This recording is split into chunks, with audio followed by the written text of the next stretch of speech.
जय श्री गणेश। आज हम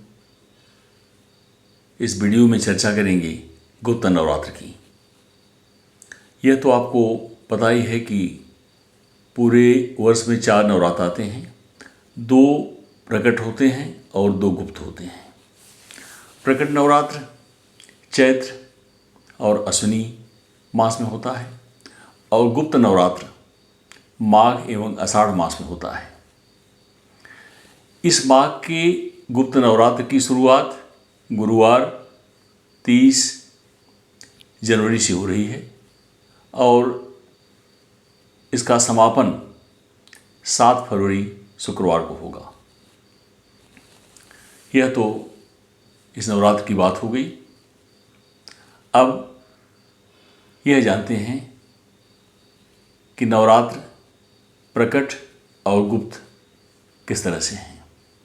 प्रकट नवरात्र चैत और अश्विनी मास के हैं, जो प्रायः आप देखते रहते हैं, किंतु गुप्त नवरात्र की जानकारी बहुत कम लोगों को है।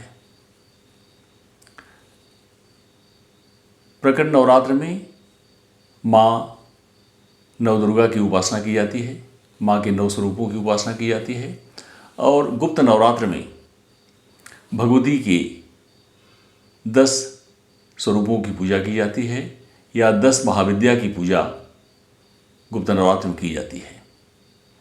किंतु एक बात आप ध्यान रखिए कि यह महाविद्या की पूजा 10 महाविद्या की पूजा या 10 स्वरूपों की पूजा बहुत कठिन है। जब तक योग्य गुरु न मिले तब तक आप यह आराधना मत कीजिए। दुर्गा सप्तशती का पाठ आप अवश्य कीजिए और इसके अलावा आप अपने इष्ट के मंत्रों का जप भी कर सकते हैं। और जैसा कि इसके नाम से ही यह प्रकट होता है गुप्त नवरात्र, तो इसमें जो भी आप जप पाठ तप आप कीजिए उसे गुप्त रखिए, उसकी जानकारी आप किसी को मत दीजिए। किंतु यह जान लीजिए आप कि गुप्त नवरात्र में जो आप आराधना साधना जप करेंगे उसका 1000 गुना ज़्यादा परिणाम और दिनों की अपेक्षा मिलता है।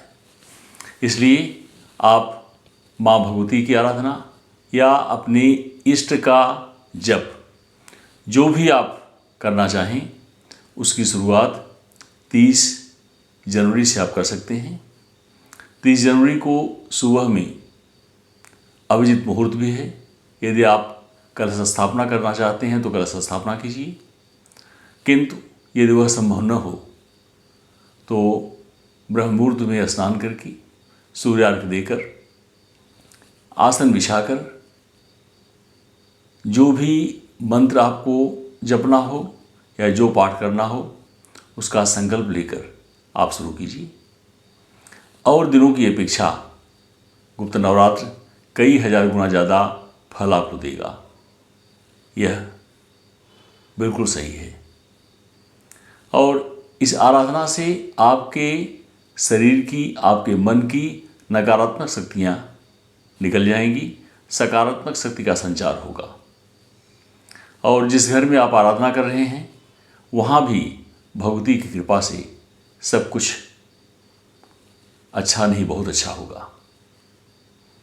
इसलिए मैं आपसे निवेदन करूँगा कि आप इस गुप्त नवरात्रि का पूरा लाभ उठाएं। 30 जनवरी से 7 फरवरी तक अपने इष्ट की आराधना, गुरु मंत्र या श्री दुर्गा सप्तशती के पाठ का सहारा लेकर माता की आराधना जो कुछ भी चाहें आप कीजिए, अवश्य मंगल होगा। किंतु जैसे कि नाम में दिया गया है, इसकी आराधना को आप गुप्त रखिए। माँ भगवती की कृपा आपको मिलेगी। अगली वीडियो में 9 दिन की 9 भोगों की भी चर्चा मैं करूँगा। जय माँ विंध्यवासिनी।